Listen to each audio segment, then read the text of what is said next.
Hello everybody, Luke here, and today I will be talking about the new Ari Aster film, Beau is Afraid. If you don't know who Ari Aster is, he's directed other films like Midsummer, Hereditary, and also This Strange Thing About the Johnsons. If you haven't seen that, go check it out on YouTube, I'll link it down below. That's messed up though, and for all three of these movies, viewer discretion is advised because they are pretty messed up.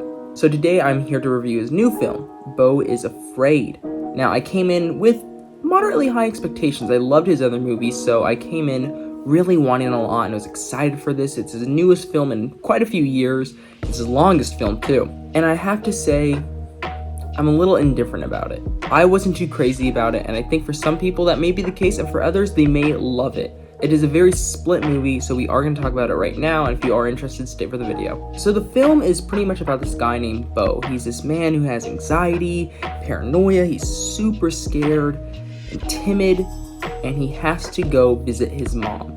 And that's all I'm going to say. And the reason why that's all I'm going to say is because, honestly, I went with very little knowledge about the film. I didn't see many trailers. I only saw the ads on Instagram, but with A24 producing it and Ari Aster directing it, that was enough for me personally to at least go and see the movie. And I don't want to spoil any of the film for you because I think part of its strength is going in not knowing anything. I think that's part of the journey, frankly. What I can tell you is this.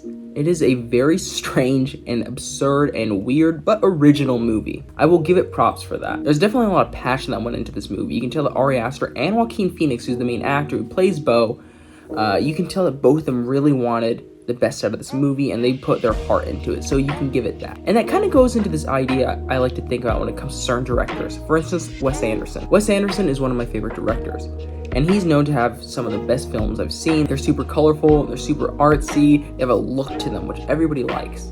But every now and then, I think Wes Anderson goes a little bit overboard. For instance, Darjeeling Limited, and also the newest one, French Dispatch, personally for me was a little bit almost too Wes Anderson.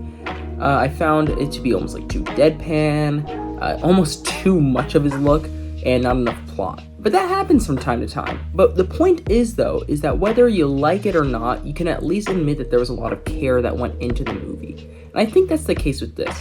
I wasn't crazy about this movie. I really wasn't. Unfortunately, I left the theater, frankly, wanting more, and also feeling I watched a little bit too much, considering the fact that it's 3 hours, and honestly, at least for me, you feel every minute of it. But I can still appreciate the care that went into the movie. So I'm going to talk about that runtime a little bit. It is 3 hours, and honestly, it does kind of tread, and it takes a long time to finally get to the climax, the ending of the movie, which unfortunately was not strong enough for me to really justify watching 2 hours and 50 minutes of a film that was kind of just confusing and really weird. For some people that may be perfect. Confusing, weird, that sounds like a great idea.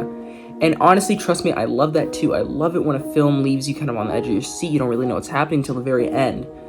But the point is with this film is that he uses a lot of symbolism, a lot of imagery. A lot of the characters and their actions are very blunt and in your face to prove a point. And while I'm all for that, the issue is that with all that fluff, underneath, there's not a whole lot of substance. In the movie itself, there's not a whole lot that goes on, and that's for better or for worse. You can kind of digest some more scenes, and definitely this is one of those films you probably want to watch a second time. I don't know if I'm gonna. 3 hours is pretty long. But during my first watch, which is right now, I found that I just didn't care what was happening. It was just really confusing, and yes, you build up to this ending that you go like, I get it now. And that's fine. I love a plot twist. I love endings that kind of reveal and almost like save the movie in a sense. But the issue is that when the rest of the movie just isn't really a story and a great plot, it kind of falls apart. For me personally, it wasn't really worth my time, but I know whose time it was worth. It was probably Ari Aster. I get the sense that this is probably his dream movie because honestly, if it wasn't for the fact that he had a hit with Hereditary or Midsummer, I actually don't think this movie would probably ever have been greenlit. But I think he had those successful films, so he was able to kind of, like I said, with that Wes Anderson thing, kind of go a little bit too much, a little too much of his directing, too much writing, too much kind of creative freedom. And hey, that's all good because at the end of the day, you did get a really original and absurd film. But I still wanted a film at its heart. Would I recommend this movie? Listen, if you're a fan of Ari Aster or A24 films, honestly, this is nothing like I've ever seen any of the other ones. Better or for worse, it's up to you to decide. But what I can tell you is this.